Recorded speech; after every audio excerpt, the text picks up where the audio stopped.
I call this pre-meeting briefing of the Carrollton-Farmers Branch ISD Board of Trustees to order at 6 p.m. on September 5th, 2019.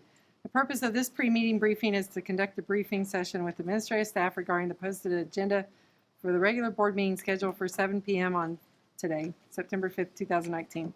For the record, Tara Hrbacek, John Matthews, Sally Derrick, Randy Shackman, Guillermo Ramos, Candace Valenzuela, and myself are here tonight and do constitute a quorum. Item number 2, briefing session with administrative staff regarding the posted agenda for the regular board meeting. Board members, do you have any questions regarding the consent agenda items? Mr. Shackman?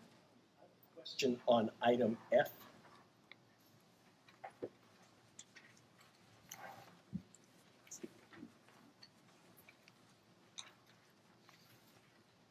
Ready for me to? Yes. Okay. It's really the second half that my question concerns. It's 2 interlocal agreements, the first between us and Dallas Community College for early college high school. The second is for dual credit.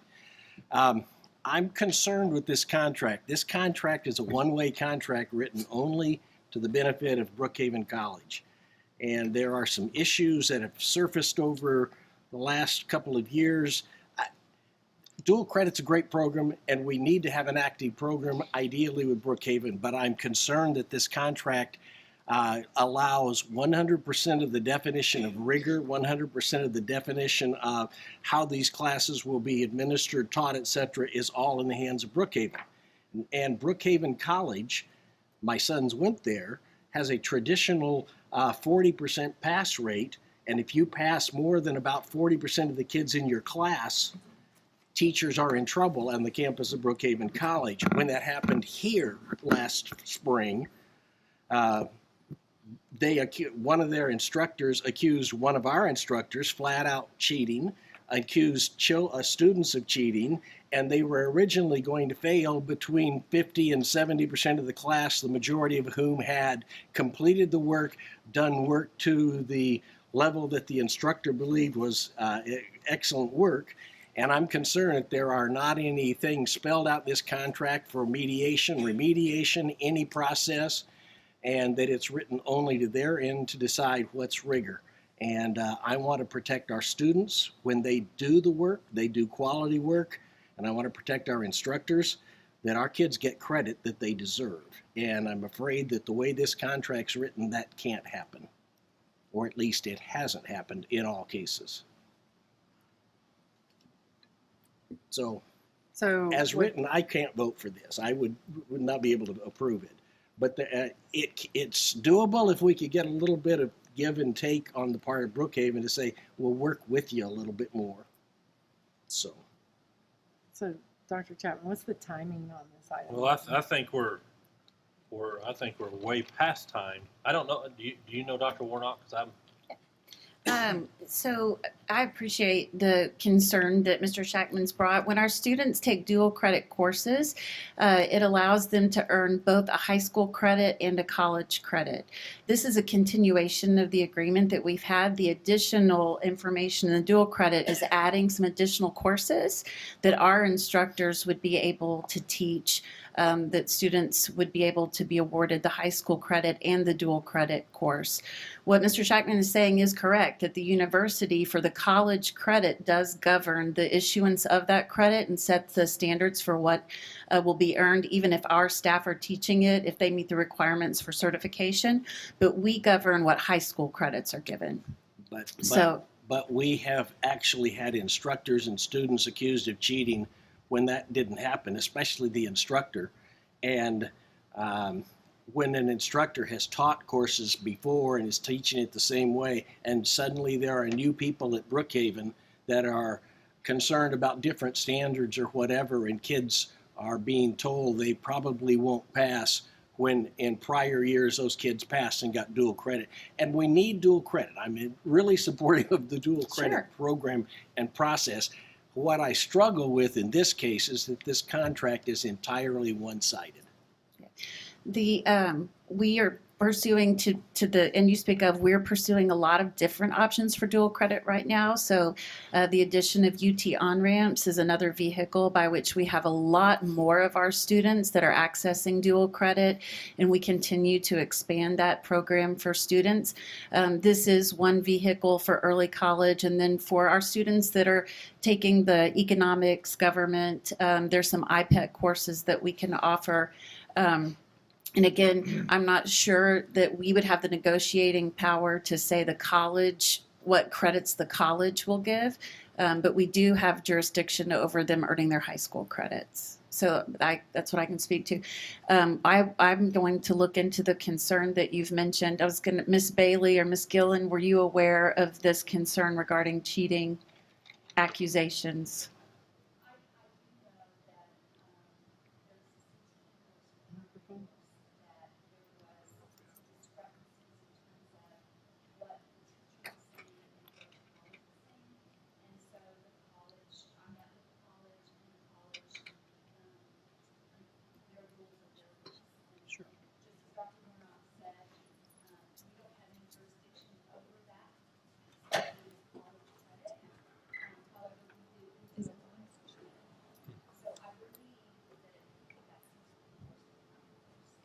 So for our students that if the university had decided they didn't meet the criteria for that, then we would be still able to offer the high school credit should they meet the requirements that the instructor set in place for the high school credit. I don't know this to be factual here, but in prior years, normally you have this MOU completed prior to the start of the semester, and I'm not so sure if we could get anything even discussed at this juncture. It may be different here. I don't know the answer. So we did complete the MOU for the early college portion at the summer board meeting. So it was either June or August that was completed, but we had some revisions to add the additional courses that our students at early college could be taking through our teacher education program as Brookhaven is starting to ramp up their bachelor's program. So that's why we're bringing that piece back and then adding some additional courses that are already in our agreement previously. So you've already approved the agreement. Now you're just approving the additional courses, and I should have read that a little more clearly. Yeah. Well, it's a challenge. I just want to make sure that when a student completes the work satisfactorily, I realize Brookhaven gets to control what they do, but Brookhaven has some pretty hard and fast rules about percentages of students allowed to pass. Experienced that with my own sons in their coursework at Brookhaven. Sure. Ran into it again when two different parents approached me at the start of this year and were asking should their kids be in the course. I encouraged them to do it, by the way.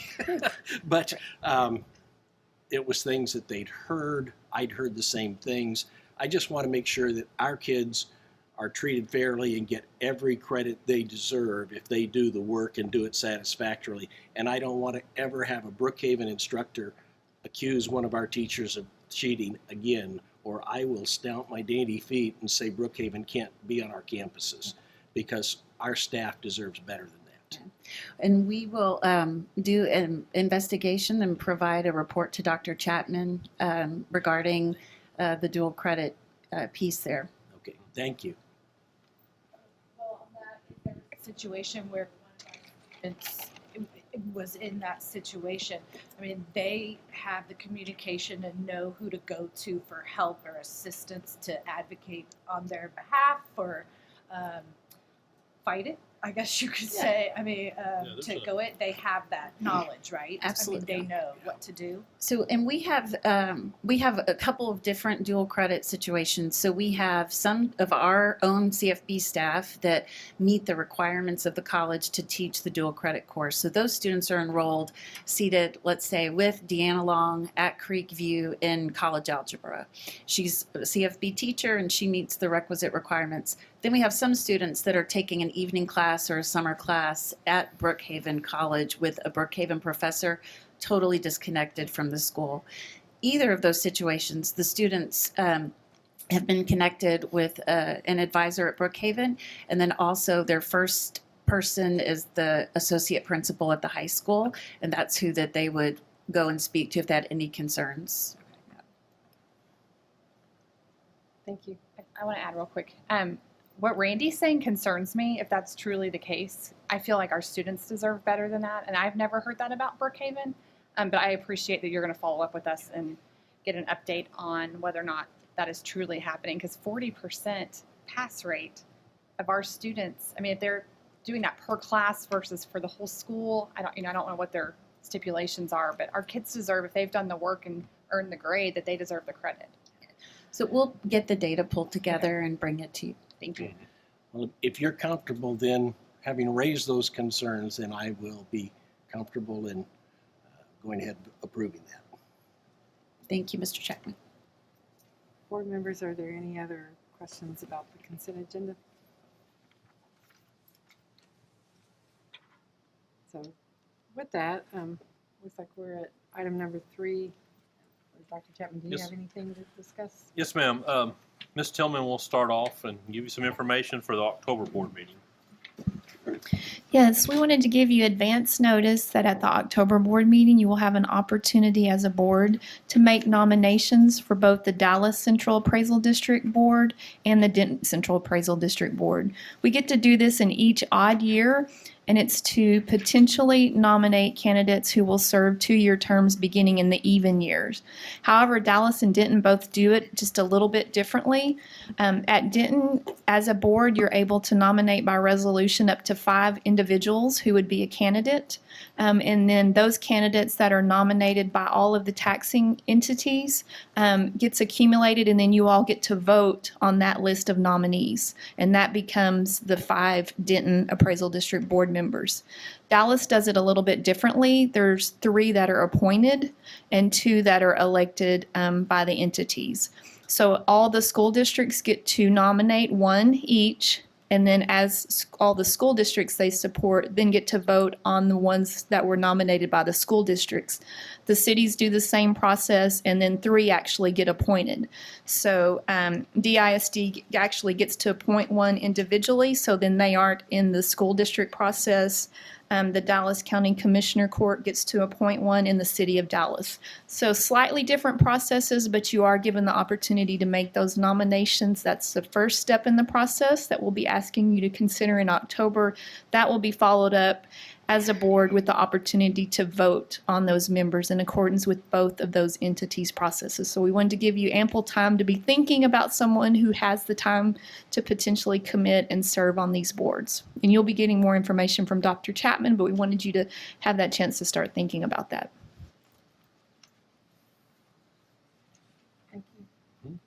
Next, just a reminder that we need the board members to submit a nomination for an individual in the community to serve on the Collaborative Vision 2030.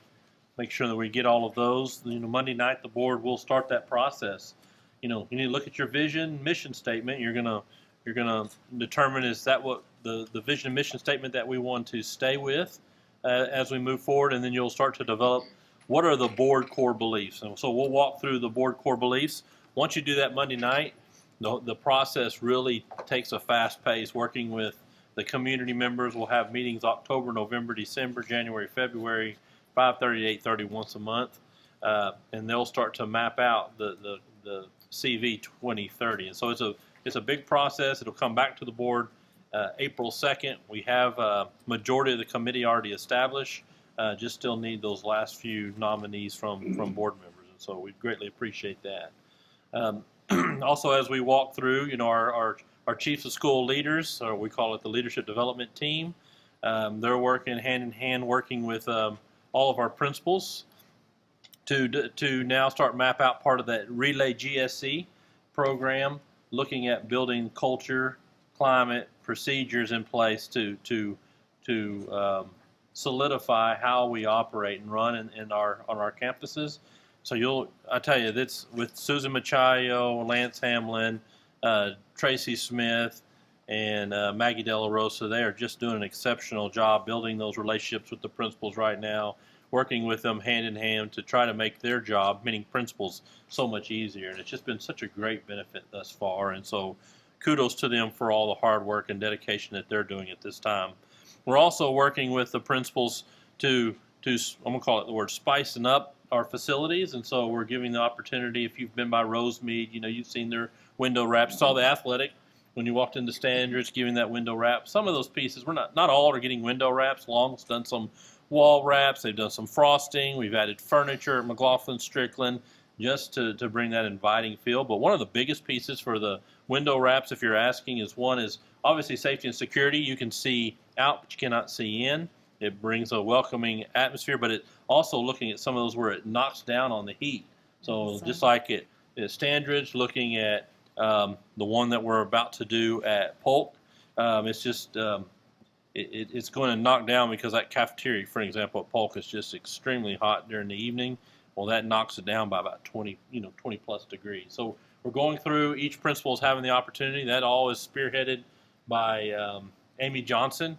And so she's doing a great job coming in, working with the principals, giving recommendations as we move forward. So we'll span through majority of the campuses. We won't do all. So for an example, Perry and Field, just a prime example, they won't get this because obviously we're spending $30+ million on renovations through the bond. So we'll take care of some of those pieces once their time comes. But it's a great opportunity for us to continuously look better as we move forward in the district.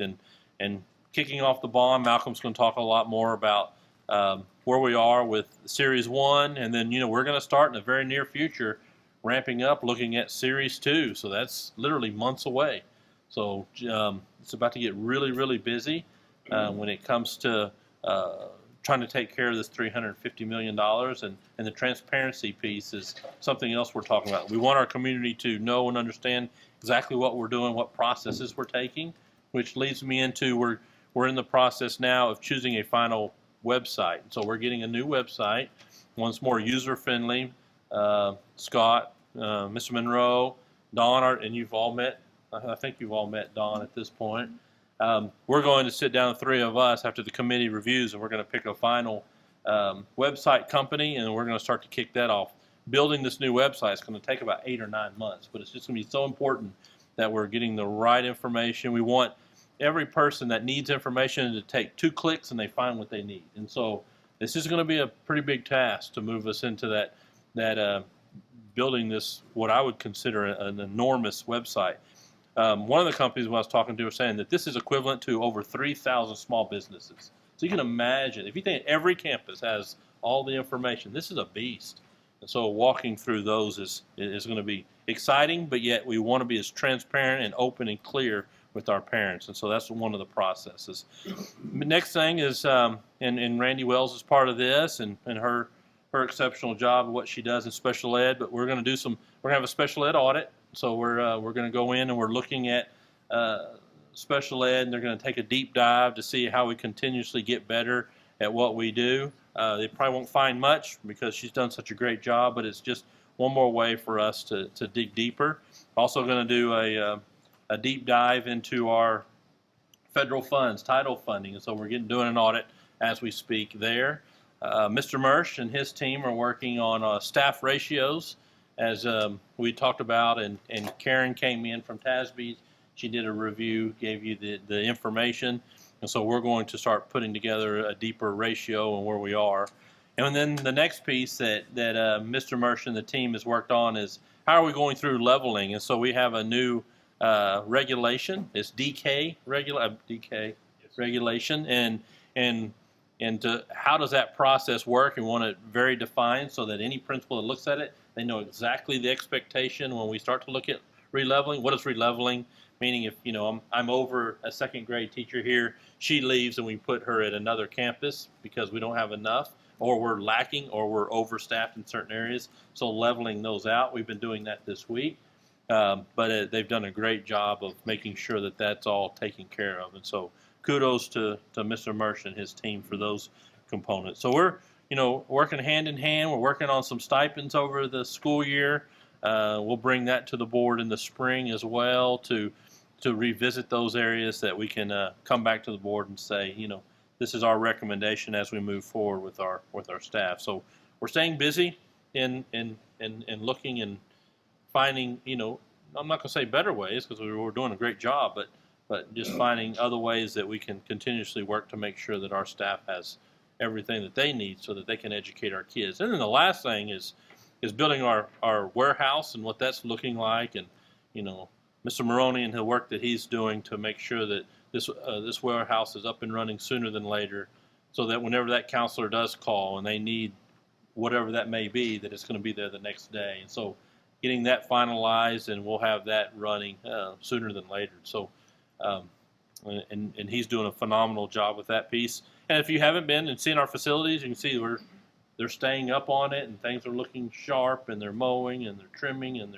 they're moving forward. It's something that I think is vital, that we've got to look the part on the outside, because people are going to judge us by the way we look on the outside is what we're doing on the inside. We're doing some remarkable things inside. So we thank him for that. And Rochelle's going to talk about Be the Champion. Okay, I'll wait. There's a lot of other things Rochelle will talk about during the meeting, which I think is tremendous of what Tanya Tillman and her team and Malcolm are doing to serve our kids above and beyond. And I got to say, kudos to Michelle Bailey, because of some of the mentor programs that she's put in that wasn't even on the radar that she's doing at Smith, and helping some of our kids. I went to 2 meetings, and I'm amazed. And now she's doing some things at Creekview for young ladies, and it is absolutely tremendous. And what the teachers, and these are all teacher volunteers working to make sure that our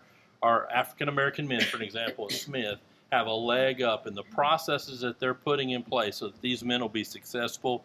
She did this solely on her own, and so it's huge, and I can't thank her enough for that. Part of Creekview and their Hispanic young ladies and what she's doing there, and that's just growing. She does a lot more than that, but this is something I was invited to see that I just thought was exceptional, that needed to be recognized. So thank you for that. Dr. Chapman, Yes, if sir. I may, I had a wow moment the other night. Mm-hmm. Speaking about what we're doing with the facility, I was driving down Josie Lane. It was nighttime, and I glanced over, driving by Newman Smith. Yes, sir. Those 4 columns that are lit up out there, I was like, oh my God, that was beautiful. Yes, sir. I mean, man, that is so cool. Yeah, it Just really is had to say nice. It was great. Agreed. Well, that's just the tip of the iceberg.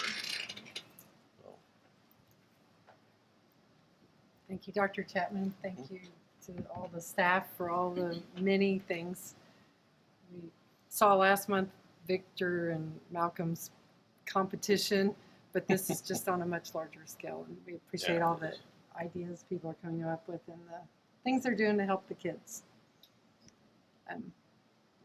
So other than that, so board members, we've reached the end of the agenda for this pre-meeting briefing, and we are adjourned at 6:23 p.m. I call this regular meeting of the Carrollton-Farmers Branch ISD Board of Trustees to order at 7:01 p.m. on September 5th, 2019. Board members, district staff members, and members of the audience, you are free to join me in standing as John Matthews provides a message, followed by the Pledge of Allegiance led by Candace Valenzuela and the Pledge to the Texas flag led by Sally Derrick. Excuse me. Let's pray. Dear Lord, we thank you for this day. We thank you, Lord, for the many blessings that you bestow upon us and the many blessings that you bestow upon this school district. Lord, I believe I can speak for all of us sitting up here on the board that we feel honored and privileged to serve this wonderful school district. And Lord, we thank you for each member of this audience tonight for what they do for our school district. You're really good to us, Lord, and we owe you a great deal of thanks for the kids in our district, the teachers, everybody that's involved. Anybody that gets a paycheck is important to us. We are a family, we are a community, and we are proud to be here. Be with us the rest of this evening, Lord, and taking care of the business that we need to take care of. And once again, we thank you, and be with each of us as we leave here tonight to go to our separate ways. And I pray these things in your Son's holy name. Amen.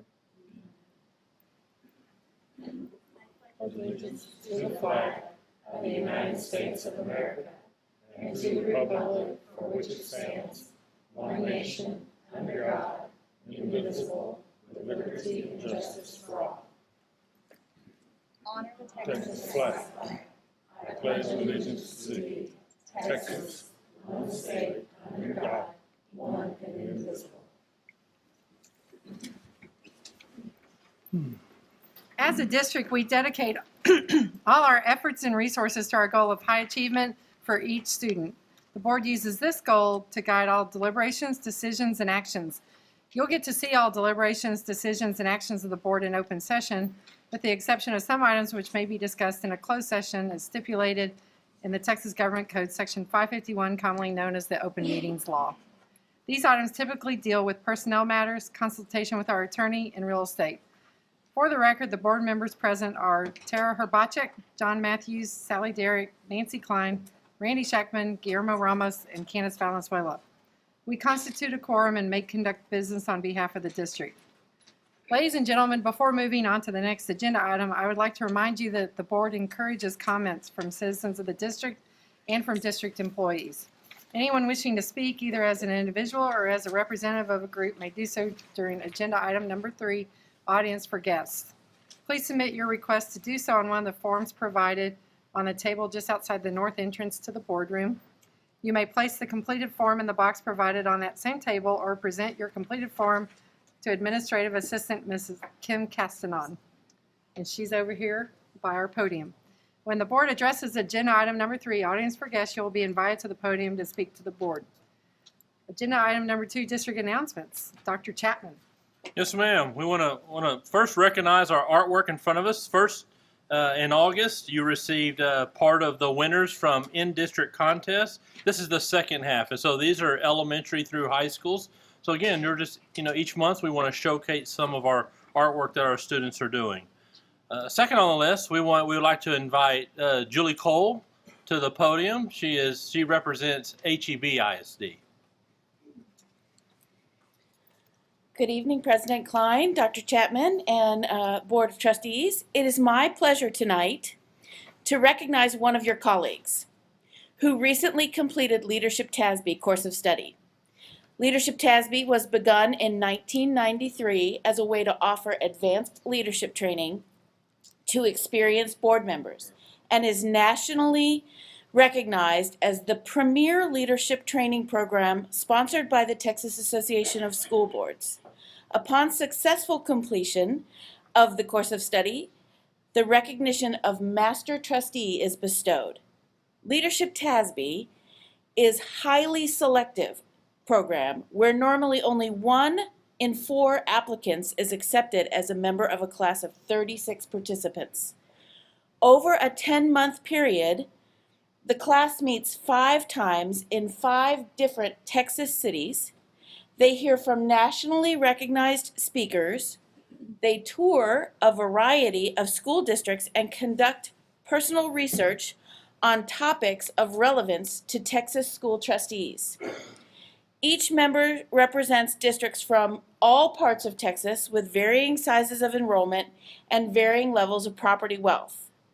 Leadership TASB asks participants to work a little harder, be challenged with new thoughts, and renew their commitment, making a difference on behalf of school children in Carrollton-Farmers Branch and the entire state of Texas. Tonight, Nancy Klein joins the ranks of more than 700 Leadership TASB alum, and I am pleased to present Nancy with her certificate as a lifetime member of the Leadership TASB Alumni Association.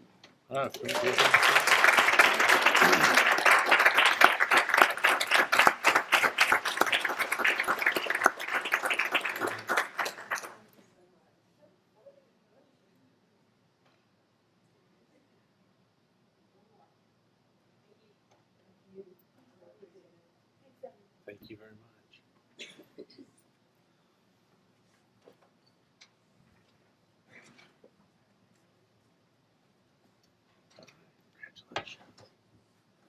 Our board was fortunate to have previous board members, James Good, Lynn Chaffin, and Frank Shore. He always used the moniker of Master Trustee, and I kind of always chuckled.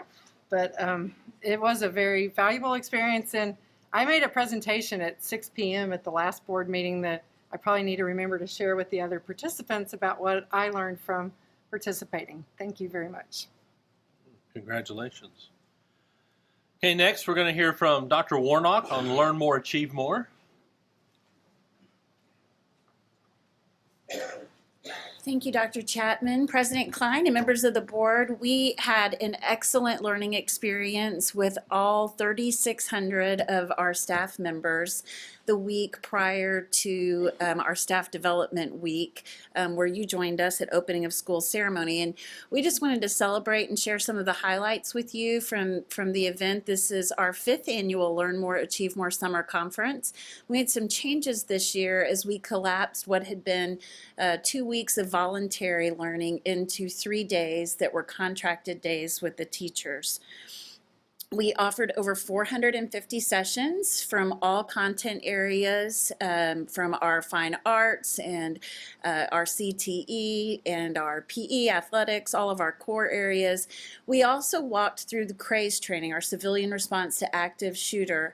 So Mr. De La Rosa and the Carrollton PD presented that jointly to every single staff member in CFB during those 3 days. And we've had great feedback from that training, that it was really just an excellent foundation and part of our upgraded safety and security measures. We also had sessions on everything from developing your brand, so as principals work to do that, digital learning, trauma-informed care for students, working with issues of suicide and depression and how we take care of our children's mental health, how the brain learns, and then about a language learning and how we support language learners in CFB. We started off with the R.L. Turner band and cheerleaders and drill team welcoming everyone, which made for a great start and welcome.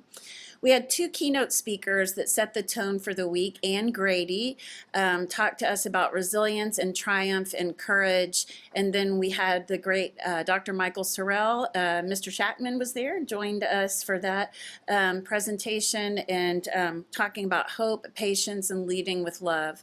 We had a packed house, standing room only at all of our sessions.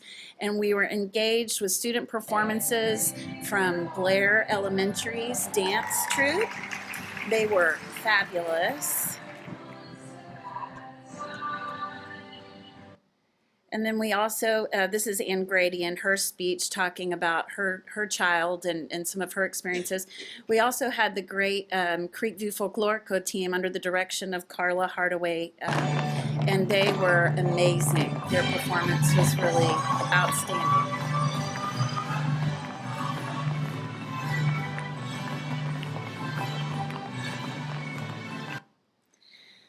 Dr. Sorrell in his speech shared with us some leadership lessons really about leading from love and challenging the notion that poverty is destiny.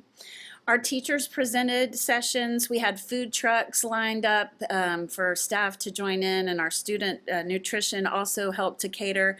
We had entertainment, so this was a strolling musician that was entertaining everyone on the first day back. And we had lots of smiling faces, scavenger hunts that principals sent their teachers on to connect with. We had a lot of social media activity as a result, just really positive feedback about the experience. We sent a survey to our staff. These were just a couple of the many comments that we pulled, and the keynote speakers were incredible. All of the sessions I attended taught me valuable information. Coffee, tea, water, and ice access is wonderful. I guess do not underestimate the power of coffee, right? Everyone was helpful and friendly. The app is perfect, so easy to use. The map part's helpful. I enjoyed it. I applaud all the work that was done to make it a really great start to the year. When I first heard the 8-day conference would be squeezed into 3 days, I thought this will never work. I'm happy to say I was wrong. Just speaking my own experience, it could not have gone any smoother. The bus service was great. One day I bought my lunch in the R.L. Turner cafeteria. I took care of my open enrollment, and as I said before, the sessions were great. Well done.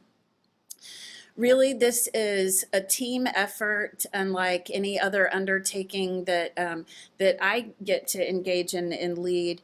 And it would be remiss of me not to thank our transportation team, who did an amazing job of running shuttles as we tried to get 3,600 people from all over the district to one site for the required days. Our security team that did a phenomenal job of helping people get parked and relocated. Our student nutrition team that set up the very valuable coffee, water, tea, and then also provided the best deal in town as a lunch option for us in the cafeteria. The benefits team that came and enrolled hundreds of people during an open enrollment period. Our fine arts crew that organize our student performances to center us every day on the why we are here and why we do this work. Our teachers who volunteered to come and lead sessions, and our teaching and learning team that put hundreds of hours into collaborating and making sure that we had an outstanding sessions. Our technology team that developed the app and ran all of the technology in the sessions. The business office that supported us with credit card machines and coming and making sure we had additional help.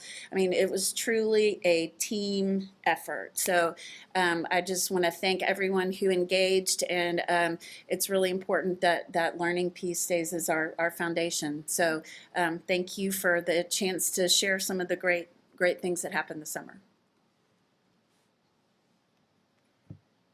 Yes, and again, you know, and Dr. Warnock didn't give herself credit. She just did an exceptional job getting all this, the organization, making sure, again, planning the 8-day into 3-day, making sure all of our teachers were on contract. And so thank you so much for all that hard work that you did, making sure you got that done. It was well done. So thank you.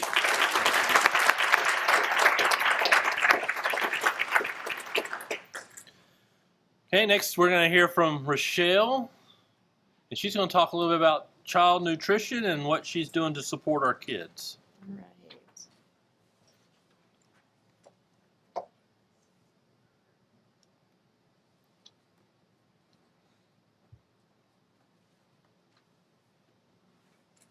All right, well, good evening, Dr. Chapman, President Klein, members of the board, and guests. I'm Rochelle Sharon, and I have the privilege tonight of representing the Student Nutrition Department. The $13 million operation consists of 225 employees stationed over 35 cafeterias that serve 3.3 million meals annually. You might say that we're the largest fast food chain in the district, especially since we can serve 8 children a minute on average. Honestly, many of our employees' alarm clocks will be sounding in just a mere 8 to 9 hours as they rise and shine to serve the students for yet another day.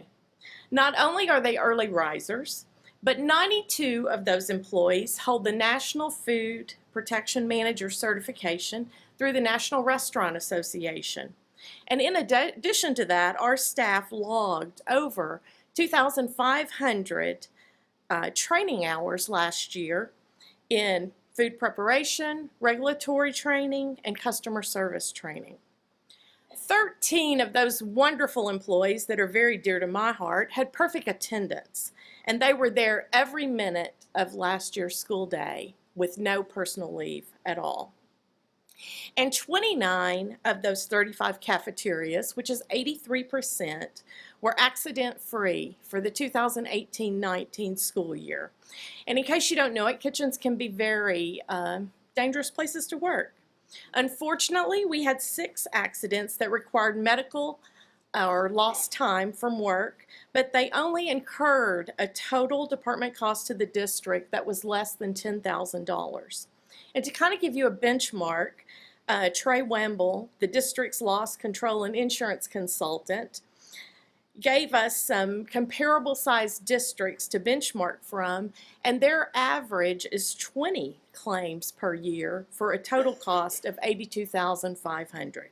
So I'm very proud of our staff as we have surpassed that benchmark for the past 5 consecutive years. As you can see, the department is very passionate about safety, and not only the wholesomeness and safety of our food, but each other as they work as a team. This passion is only second to our passion for serving kids. And so you might ask, why are we so passionate about feeding children? Well, according to the Food Research and Action Center, commonly known as FRAC, behavioral, emotional, and mental health, as well as academic problems, are more prevalent among children and adolescents that struggle with hunger. And the Academy of Nutrition and Dietetics stated that children who eat a healthful, well-balanced breakfast are more likely to meet their daily nutritional requirements, have better concentration, problem-solving skills, hand-eye coordination, and can be more creative. Plus, they miss fewer days of school. What a win-win. That's why, for starters, the breakfast program, and specifically our Universal Free Breakfast program, is an excellent complement to our educational programs. In 2018-19, we implemented the Universal Breakfast program, in which all students receive breakfast at no charge in 13 of our schools. The schools that were chosen were schools that had an economically disadvantaged population of 75% or greater. During this last year, we're happy to report that the staff served over 22,000 more breakfast in those schools than the previous year. And overall, I guess there was a buzz about breakfast because we found more students starting their days off right with a good breakfast. Across the district, we served just over 826,000 breakfasts last year, and that was an increase of just under 100,000 breakfasts across the district. Parents love the Universal Breakfast program as it saves paying parents $348 a year per student. We have many success stories associated with this program, but I'd like to call to the podium Farmers Branch Principal Shanna Brown to speak about how that has impacted her school. They saw an increase of 15% in the economically disadvantaged students participating in the program and a 62% in the paid students at her school. All right, good evening. I'm Shanna Brown, the principal at Farmers Branch Elementary. We serve between 150 and 200 kids every morning for breakfast. And of course, our kids know best, so I surveyed them on why do we eat breakfast in the cafeteria. So reason number one would be it's free. Reason number two would be I'm hungry. Reason number three would be I like the food. Reason number four would be my parents told me to. And reason number five would be, did I tell you it's free? So, as educators, we always try to make a difference, and this is one of the ways that we can meet some of our most basic needs to fill their stomachs so that we can in turn reach their minds. So on behalf of all of our students and parents and staff, thank you. Thank you, Ms. Brown, for sharing those comments. By the way, obviously the children at Farmers Branch know that breakfast is free, right? This is a list of the other schools in which we offer the Universal Breakfast program, and you will see that the 6 new sites that we have added for this year are in bold. We project that with these 6 new sites, we will increase our breakfast participation by 40,000 this year. While breakfast may be touted as the most important meal of the day, equally important is that midday refueling that we all need through lunch. Many of our students choose a school cafeteria as their fueling station. The department served over 2.5 million lunches last year. We are always looking for ways to serve more students and prevent hunger. So last year we launched our emergency meal program for students that have exceeded the charge limit of $15. We provided just under 20,000 free emergency meals to students through the Safety Net program in an effort to keep hunger out of the classroom. And we'll be continuing this program again this year. Another new strategy to increase participation in 1920 is to eliminate the price for reduced price meals. In the past, reduced students have paid 30 cents for breakfast and 40 cents for lunch. Annually, we serve over 73,000 reduced breakfast and over 250,000 reduced price lunches. The district currently has 2,790 students in the reduced category, and by eliminating the price, this will save their parents $121.80 per year per student. We're very excited because this program, combined with our existing free category students, will extend free meals, breakfast and lunch, to 17,463 of the 25,542 CFB students, which is 68% of our students. Now, we've talked about breakfast, we've talked about lunch, but we all know that we need 3 square meals a day. So to address nutritional needs after school, we've partnered with the CFB After the Bell program to provide a healthy supper through the Child and Adult Care Food Program to students of 14 of our elementary schools. And I brought samples of our typical super supper, as we have branded it. And I'm happy to report that in the month of August, we've averaged 865 suppers per day and project that at those 14 sites, we will serve over 150,000 suppers to this After the Bell students throughout this school year. At this time, I'd like to ask Janet Restivo, After the Bell Director, to come forward and share a few comments regarding the supper program. Good evening. I'm Janet Restivo, the Director of the After School Program in Carrollton-Farmers Branch. Our program is alive and well. The students are very happy to see that we're not just offering them a snack as we have been in the years past, but now we actually offer them these box suppers at 14 of the campuses, which means that all of the campuses in our district are serving a supper to the children or food at dismissal time.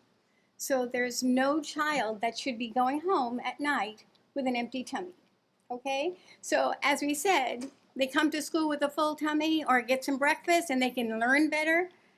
Then they go home at night with a little something extra in their tummy before they hit those chips and snacks so that they sleep better and are ready to learn when they come back to school the next day. So I'm very excited that we are giving them some healthy choices, and I've let them look over these snacks. I've helped serve some of these even to our little pre-kindergartners that we serve now, and they're not always jumping at the fresh broccoli, but I think that exposure, I think that when they watch other children who do munch on that broccoli with a little dip or something and think it's fun, they'll pick it up and try it themselves. And it might be something that they'll say to mom in the supermarket after that, hey, we can get some of that and we can eat some of that too. It's okay, I have it at school, you see? So I'm very happy that our program is really well-rounded and maybe helping our children never to have to go home with an empty tummy at night. Okay, we are serving 2,800 students at least in the After the Bell program, and we have 1,300 students on the waiting list this year should we have some openings. So parents are very happy with Carrollton-Farmers Branch having this After the Bell program, and Rochelle Sharon has been amazing.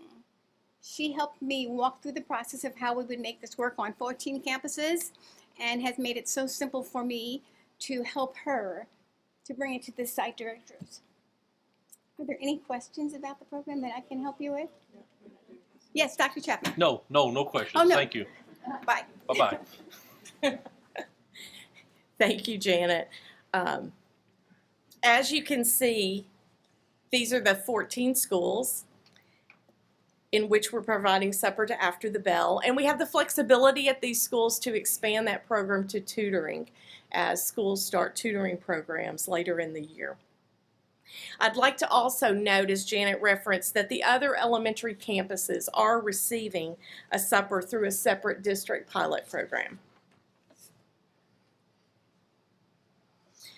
We know that student nutrition's role is not only to feed children, but to look for ways to assist learning and other departments' ventures within the district. And that kind of leads us to the Sort, Stack, and Share project.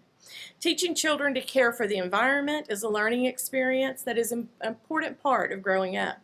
It provides opportunities for them to learn about respect, empathy, patience, responsibility, and consequences. Student Nutrition partnered with the Environmental Department to revive the cafeteria recycling program. We purchased 40 source separators, 49 tray stacking carts, and 49 sharing carts for all elementary, middle school campuses and 1 high school pilot. Through this program, students are able to sort recyclables from trash, stack trays to make a more compact refuge, and share unopened food items that they're not planning to eat with others. We have seen the students really embrace the sharing stations, and in some cafeterias it's become quite the novelty. But as you can see from the Facebook post here, there's excitement building over the recycling program as well. The post on the left is from Perry Middle School, and it says, because I'm sure you can't read that, "Now in the cafeteria this year, Eagles are doing our part to help others and the environment." And they have pictures of the sharing station and then smaller pictures of their source separators. And the one on the right is from Sheffield Elementary, and it states, "Sheffield students are doing their part to help our earth. We are thankful for these new recycling stations. Students helped give examples of each type of product to our youngest scholars." So you know at Sheffield they have younger students and older, and so the older students have identified the products from the trash with a little help, I think, from the cafeteria supplying some of them, and that way the smaller students know what actually goes in which container. Another new initiative this year is the H2O on the go. Research suggests that mild dehydration can lead to reductions in concentration and cognitive function in children. And so the department purchased water filling stations to replace the water fountains that were currently in the cafeterias, hoping to enhance learning by encouraging everyone to stay hydrated. And we have provided you with one of those H2O on the go water bottles tonight. Student Nutrition funded 13 water filling stations, and the maintenance department assisted us by installing them in those campus cafeterias. We launched the H2O on the go by providing every student and staff at those 13 schools with their own personal water bottle. In addition, the water filling station continuously counts the number of water bottles that are saved from the landfill by refilling and reusing your personal container. And I'd like to ask Eddie Reed, principal of McWhorter, to come and share how McWhorter is working to stay hydrated. Good afternoon, board members and Dr. Chapman. Thank you for allowing me the opportunity to come and speak with you. And we're excited at McWhorter Elementary because we now have embraced the hydration station as well as the source and separation stations. Our young coyotes have really embraced the water station, the hydration stations. And with all the new concepts about, my students were able to use the stations like all during the day. They really liked it, so we kept seeing kids coming back and forth in the cafeteria to use it. One of the things, now that they've used it for a while, it's kind of died down, but one of the things that we saw is that they are really using the water bottles. They each get an individual water bottles. They can put their names on them. We let them take them home, and part of it is that they are not using anymore like the sweet drinks that they were bringing, because a lot of them would bring, you know, like Gatorade or some kind of juice in a water bottle to drink during the day. They are preferring to use the water bottle so that they can stay hydrated throughout the day. And one of the things too that we saw as well is that they're being more responsible with the water bottles. They're being accountable. Their names are on them, they use them, they bring them home, they bring them back. So that's one of the pluses that we see, is that not only are our children drinking more water, which is always better, but they're also using the bottles more responsibly. I also too wanted to talk just a little bit about the separation station, because one of the things that we noticed with that is, as you could see by Sheffield's post, we also use the pictures to help with the recycling. And one of the things that amazed us is at first it was a little tricky because kids didn't actually know how to use it. But now a couple things happen. One is they're using it more responsibly because now they can match a picture with what they put in the different bins. But the other thing too is they're helping each other. Part of, our mission at McWhorter is that we're a Coyote family. And so everybody helps everyone else. And now you can see some little girls telling little boys, that don't go there. It goes over here. Or you see little boys looking at little girls like, is this the right place to put it? So on that end of it, we're living up to our mission as the Coyote family because everybody's helping everyone else. And we really did embrace it, and it's really taken off on our campus. So I'm happy to come and talk about it. Thank you. Thank you, Ms. Reed. I can tell you when I visited McWhorter, I was so excited to see all of those blue water bottles on the table with the kiddos during lunch. While good nutrition and water are vital for our students and their success, good role models are also equally important. For the second year, and who would be a better role model than our first responders? So for the second year, CFB has extended an invitation to our first responders to drop in and enjoy lunch in our school cafeterias. As you can see from the picture, their visits cause much excitement during meal times. And last year we served over 220 first responders that visited the cafeteria, and we look forward to even more this year. In conclusion, the student nutrition staff is working very hard to provide students with 3 square meals a day, encourage healthy, lifelong habits, maintain good hydration, and have a positive influence on our environment and our community. Thank you.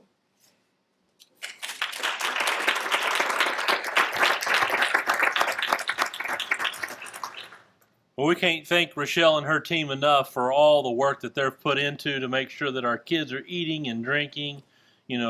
Recycling is tremendous, and there's still so much more to come that she has on her plate. That again, it's helping those 68% of our kids that are economically disadvantaged, making sure that they don't have not 1, not 2, but 3 meals a day is pretty impressive. And so thank you to you and your team for all that you guys do. Very impressive. Next, I want to introduce 2 new administrators that are in CFB, and we're very blessed to have them a part of that team with us. And so I want to introduce Dr. Eric Cochran. There he is. He's our new assistant principal at Central. He's going to be an absolute great asset to the district. And next we have our Chief Communications Officer, Dawn Purnell, is with us now. Would you like to say a few words, Ms. Purnell? I just want to thank you, Dr. Chapman, President Klein, board members for the opportunity. Everyone's been so welcoming and rolled out the red carpet, and I'm anxious to get out to the campuses and meet the principals, and there's so many great stories here that I'm anxious to share. So thank you again, and I look forward to working with you all.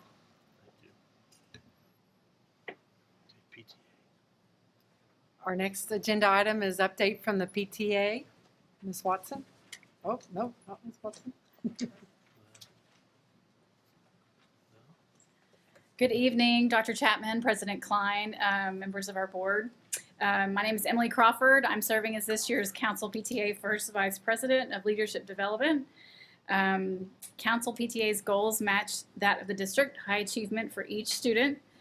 We believe in the involvement of our PTA leaders and our parents as PTA members contribute to this goal, and we look forward to developing events and information that ensure our parents are engaged with our schools.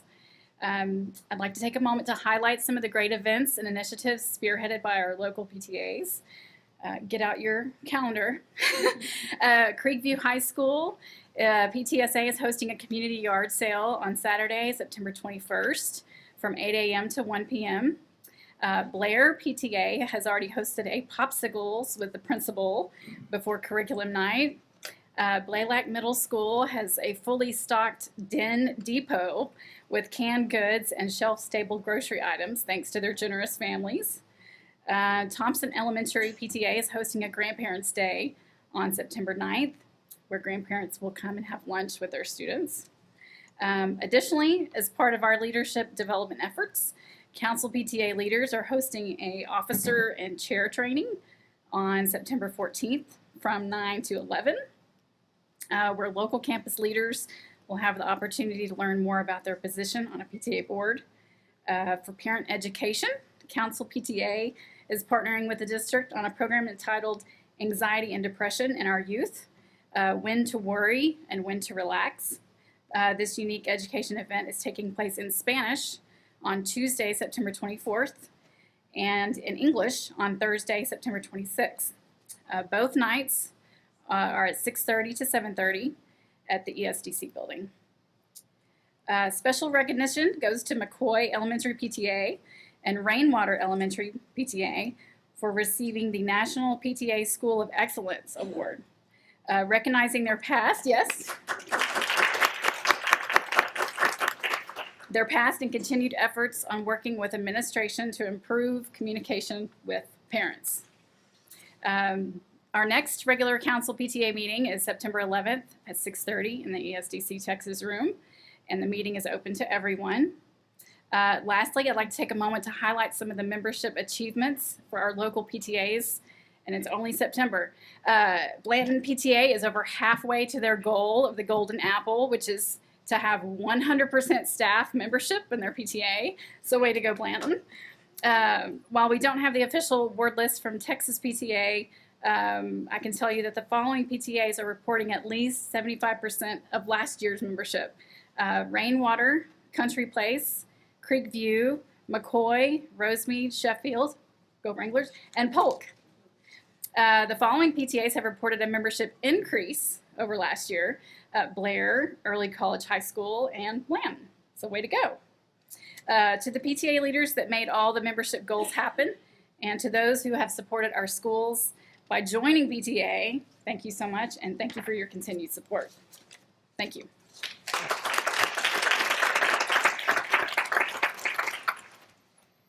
Dr. Chapman, I'd like to thank you for the presentations. I appreciate Dr. Warnock's presentation on Learn More, Achieve More, and also Rochelle's presentation on all the things going on with our student nutrition that really creates a foundation for the learning that we strive for.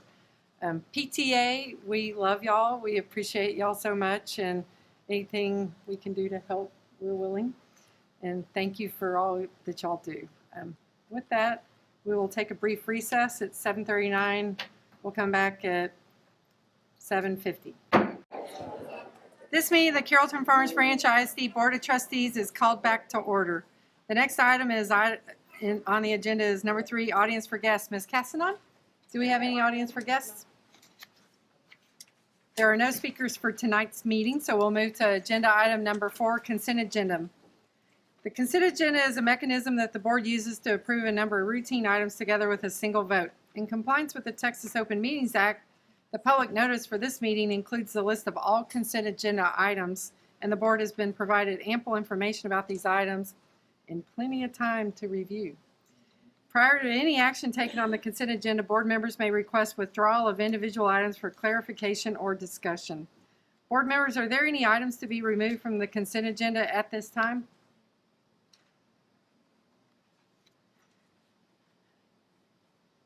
So hearing none, seeing none, board members, is there a motion to be made?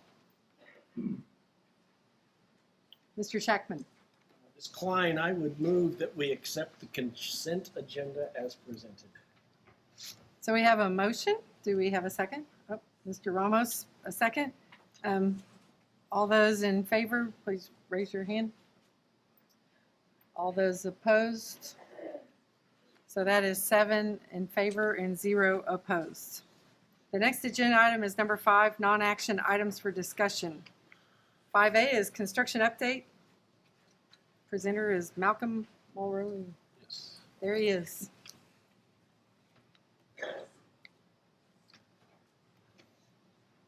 There it is.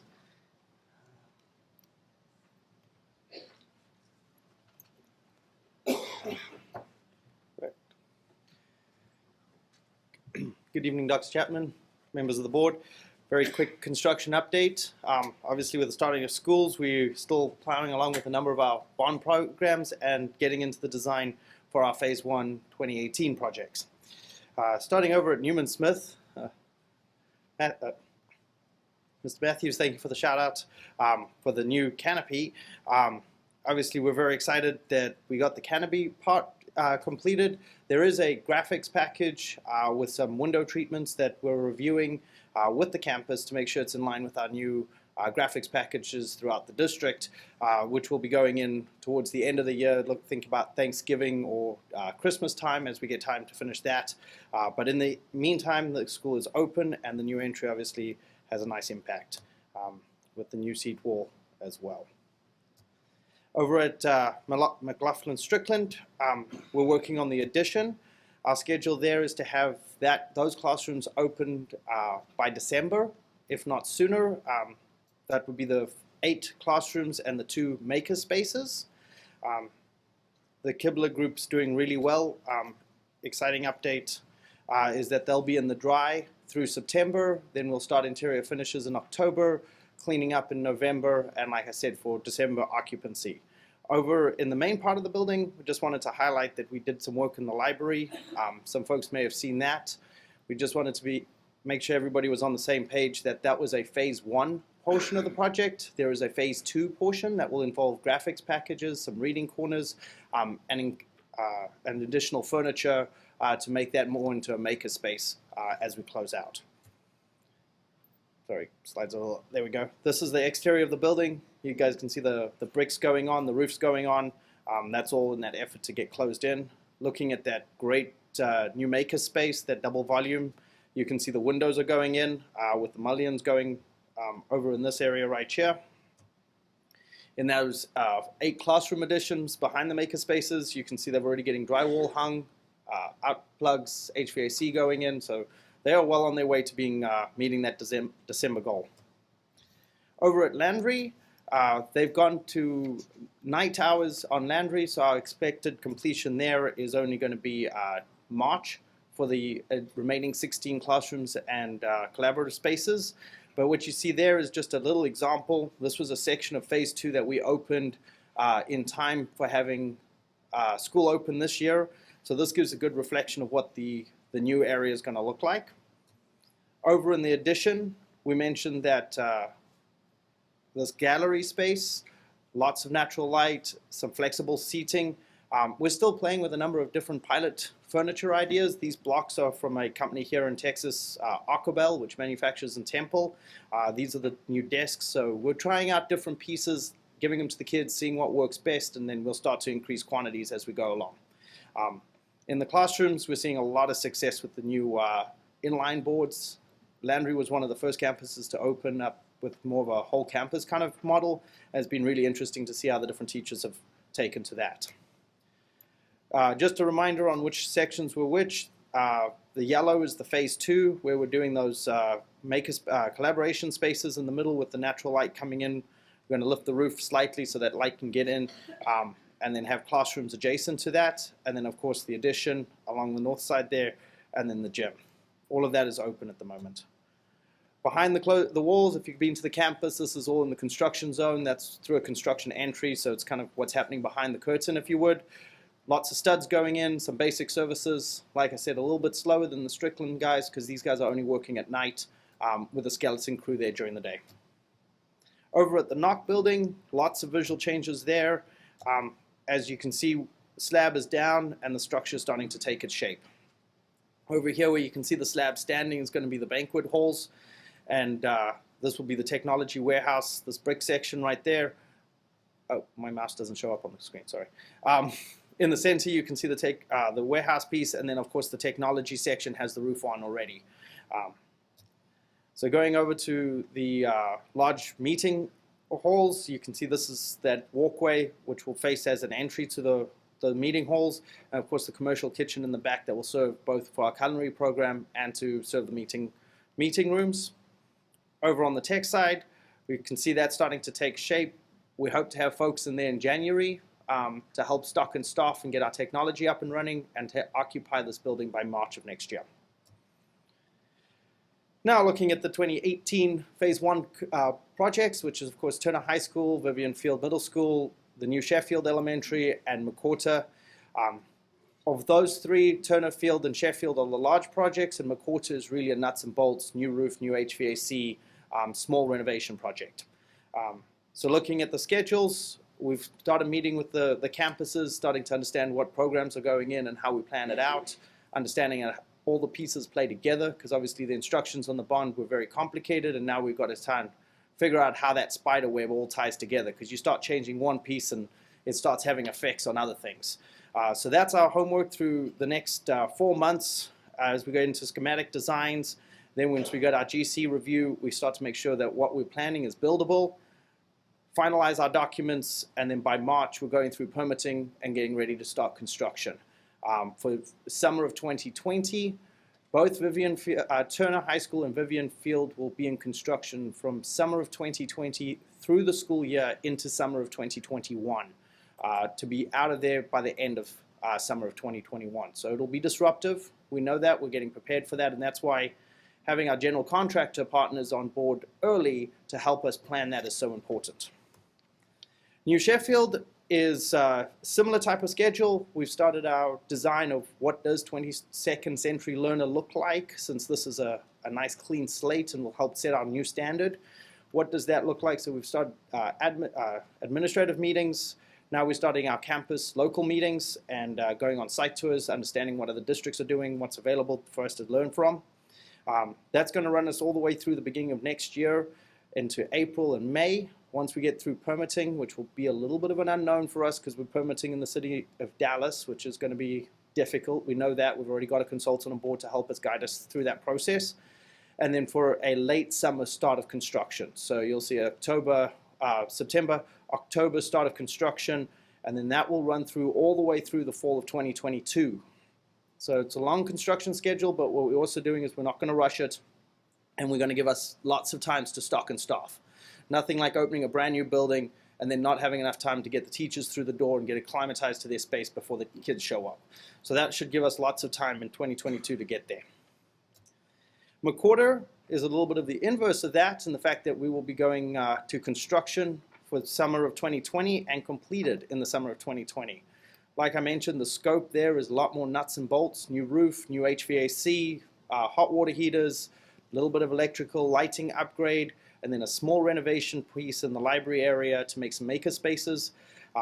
So our schedule there is to have our documents through January, go to permitting, start construction as early as we can. And yes, we have construction starting in April, but there'll be parts of the building that we can start working on, which will really give us a leg up going into the summer, hit the summer for full construction, and be ready for August when kids get back. And that's the bond. Board members, are there any questions? Yes, Ms. Valenzuela. What makes the permitting process in Dallas more tricky? Some of the energy requirements, they don't have definitive requirements, so it's not really that we know we can do this or this. It's a lot more kind of write your own story, but you have to hit these certain benchmarks. The zoning ordinances are also becoming a little bit more complicated. Before, by special use, they allowed schools to kind of go in without changing any zoning. Folks are now wanting to go back and clean that up, and so we're getting caught in the crossfire of that. So sometimes it's really simple, renew your use permit and keep going. Sometimes, no, we want you to update the zoning, which is really just a timing issue more than it'll actually change our design. Thank you. I have a question. What is an inline board? Oh, the inline board are the new technology that we're rolling out. It's the... As opposed to an outline board? It's a smart board, but it's portable. Oh, okay. So they're being able to use it throughout the room, move it around. It's on wheels. It's So interactive. what's really great is it's got the computer built into it, Oh. but you can also put a HDMI cable to it. So if the teacher's using her computer for grading, then you can still use that to pull up internet information, things like that. What was really interesting here is that traditionally the projectors were shining onto the whiteboards or near the whiteboards. Now the teachers have figured out, wait a minute, I can slide this to the side, use my whole whiteboard for information, and have my screen display. Or I can move my screen to another wall altogether. And that's where we're really starting to see the creativity of, I'm not tied to this one wall all the time. What are my possibilities? Any other questions? Thank you very much for your presentation. The next agenda item is number 6, items for discussion and or action. We didn't have any items removed from the consent agenda, so that brings us to item 6B. Consider approval of a letter of agreement with Communities and Schools of the Dallas Region, Inc., including authorizing the superintendent of schools to execute any necessary documents. At this time, Ms. Gillen will make a presentation to the board on community and schools. Is it that one? You just use the cross arrow as you go. Good evening, Dr. Chapman, President Klein, and esteemed members of the board. It is a pleasure to be here this evening to highlight one of our community partners. Growing up is hard. It takes a village. CIS, Communities and Schools, is part of our village. Counselors on our front lines know our students and provide them with social, emotional, and academic support. CIS is the Counselor Resource Bank. They work in tandem with the counselors on countless issues to provide multiple levels of support. CIS personnel attend CFB counselor trainings, making them privy to the most current trends on social emotional learning and information received from the state. CIS provides support to our campuses in 5 main areas. Within parent and family engagement, CIS provides services and activities to increase the participation of parents in students' educational experiences. Services include adult education, home visits, and family events activities. Education enhancement services are provided via homework clubs where students can build essential study skills, complete homework with support, and prepare for tests. Health and Human Services coordinate provisions of social services in conjunction with our community providers. CIS maintains ongoing relationships with many community agencies to serve our students and families. Within the supportive guidance system, individual and group services are provided to build skills in areas such as leadership, peer mediation, relationships, and team building. The cultural enhancement provides activities such as arts and crafts, lunch groups, clubs, and recreational activities. The following campuses have been served by 8 CIS professionals. Campuses are selected by the percentage of students identified at risk. This year, we are very fortunate to receive 4 additional CIS staff at no cost to CFB. Let's take a look at what our administrators and counselors have to say about our CIS professionals. Always goes above and beyond. Kindness is unparalleled. Networks with community entities to provide essential resources. Builds relationships with students who know that they can help to make changes. Provides food, clothing, holiday meals, and gifts for families in great need. Has a phenomenal work ethic. And exemplary work reaches all ends of our campus. From these comments, it is easy to see that our CIS professionals are an integral part of helping our students reach their highest potential. The ultimate goal of the counseling division, the school district, and CIS is that we support our students to empower them to stay in school and build the skills they need to succeed. Thank you. Thank you, Ms. Gillen.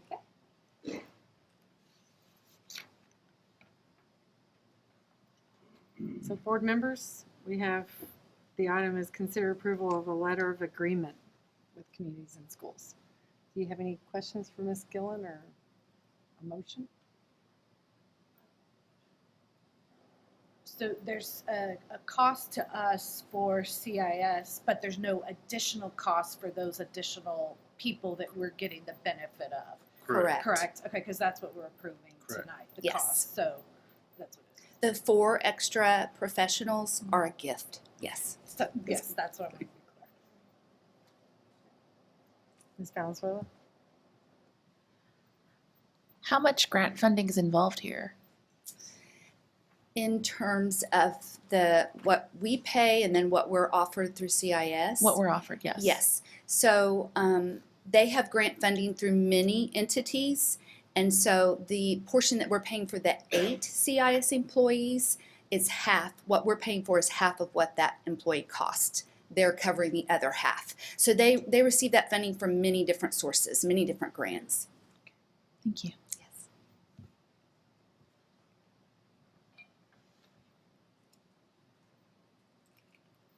Ms. Clyde? Yes, Mr. Bocek? I would move that the board approves entering into the agreement with Communities and Schools for a cost of $100,000 and authorizes the superintendent to execute any necessary documents. So we have a motion by Ms. Bocek.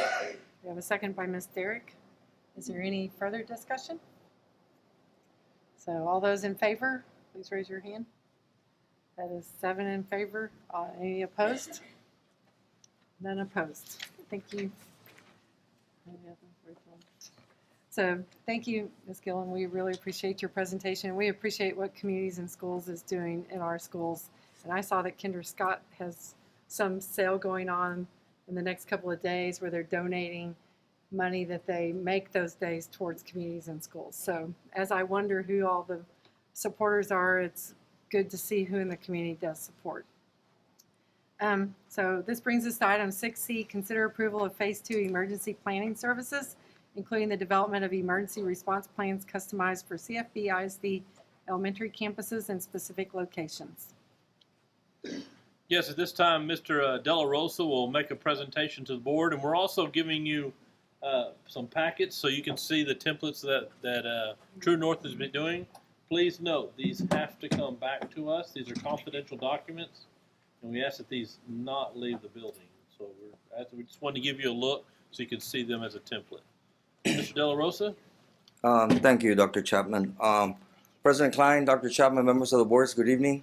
Like Dr. Chapman mentioned, I was asked to give you a brief on our safety and security update, an update on our safety and security program. What was just passed out, and as you can probably imagine, I didn't do a PowerPoint. These are confidential documents. What you have in your hands is the actual document emergency plan of one of our high schools, and you all have the same guide. So it's one of our high schools, and that is the actual plan. That is the final product of Phase 1. And let me start by saying that as many of you are aware, we're in the middle of a district-wide effort to enhance our emergency planning and training program and take it to flagship status. I'm happy to report that we've completed Phase 1 of our emergency planning and training and eager and ready to commence Phase 2. So Phase 2 campuses include which campuses? They include our elementary schools, our Career and Technology Education Center, Marie Huey Special Education Center, B. Salazar School, our Child Development Academy, and Early College High School. Those are the campuses are included in Phase 2.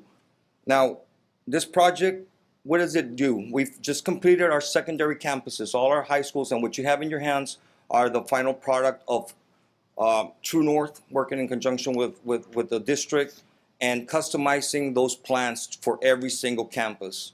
All right, so I want you to direct your attention to the guide that's labeled Emergency Response Plan, and look at the second tab, which I believe is page 50.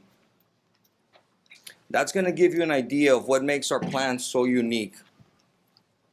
So if you go to page 50 and you look there, it says how to respond with an active assailant in your vicinity. And it's got number 1 has evacuate, it's got evacuate.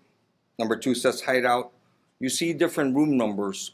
Every room number in the campus was taken into account because we have special needs kids, we have special ed classrooms, and those kids cannot respond the same way as the general population. So this is what makes our plan so unique. I've also included one of these. This is what's in those rooms, and this, no matter we have a substitute teacher or something, and it reads, if you're located in this room and there is an active assailant, you must stay in this space, lock down, and hide out. So for the most part, most districts have emergency plans that are kind of one size fits all. And this is what makes this plan really so great, and we're going to continue to work, and that's why Phase 2 is so important, because now we're going to concentrate on our elementary schools, which are where our little ones are. This is just to give you an idea of what's included. You saw the high school I don't think I need to mention it, but you saw the high school, so that is the actual plan. But we've trained with the teachers, we've talked to the staff, so our incident command, so we're in a good path to keep moving forward. I don't know if you guys might have any questions on phase 2. So is there anything structurally different about the hideout rooms? Everything was taken into account. There are some rooms that cannot lock. If you thumb through I mean, it's like our cafeterias, our common areas, our libraries. You know, a lot of times when we go on a lockdown, kids kind of just go to one corner, or you know, there's no way of securing that place. So now what we've instructed is, you know, I tell people, you know, hoping is not a survival strategy. So they need to evacuate those areas. If they're in a gym, they need to evacuate to the nearest. It's safer to evacuate unless the threat is right there. But so yes, those classrooms, everything was taken into account. We walked the campuses with our principals, with our assistant principals, to make sure that we were telling them the right thing of how to react. And of course, it's tough to tell because every situation is different. So we're different. For special needs students that are more difficult to move out quickly, were they put in specific areas, or was that adjusted somehow so that they would be safer? Yes, that is correct. So really, it's really focused on the special needs kids and special ed classrooms, and then classrooms that just couldn't lock down. So yes, we adjusted those classrooms to make sure that we had them in the best place possible, because obviously, you know, we have kids with wheelchairs who have special needs and they cannot run out of the building. So therefore, that's the instruction that we gave them. You must, in an active threat to the campus, you must react this certain way in order to reduce any exposure or anything to any threat. Any other questions that you may have? I was going to ask, one's labeled emergency management plan, but that's for the whole district. And That is the whole. So yes, and I'm glad you brought it up. So and then that is our Bible of safety and security. That is the district plan. That tells us exactly if, God forbid, bad weather or a hurricane hits here, where we gonna go, what we're gonna do, what are our alternatives to continue our kids' education. So it touches up on everything, and as you can understand, it's a confidential document because there's a lot of stuff in there that we need to protect. So recently we've had some power outages, and what do the schools do when that happens? And we've had quite a few of them this week, and I believe last week. But we actually just had one at the SDC. It's back up and running, so thank you, Malcolm. It depends. Most of them have been very brief. There's really been no major interruption, of school activities, but they've lasted, 30 minutes, 40 minutes. But they've all worked out pretty well. We haven't had to dismiss the kids or send them home early. Board members, any questions? Yes. Do any of our campuses have emergency generators? No. I'm welcome. Can you help me with that?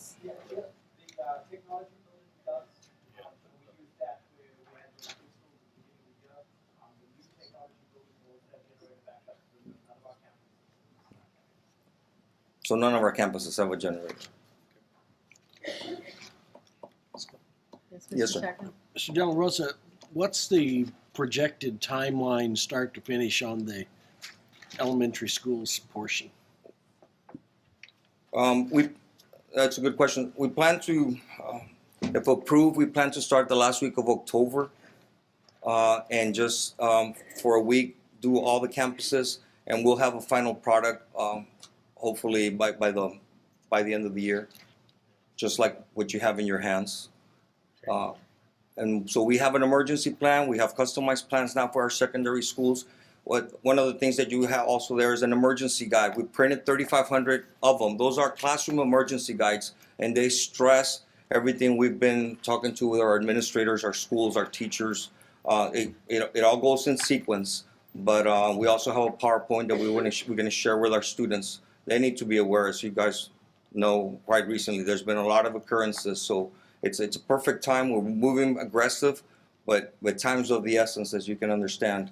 And I'm happy that you guys took that first step a few months back before I even got here. But I can tell you that we will be in a really good shape once our elementary campuses, and it just has to keep continuing. It's not a one time and then that's it. We need to keep reinforcing.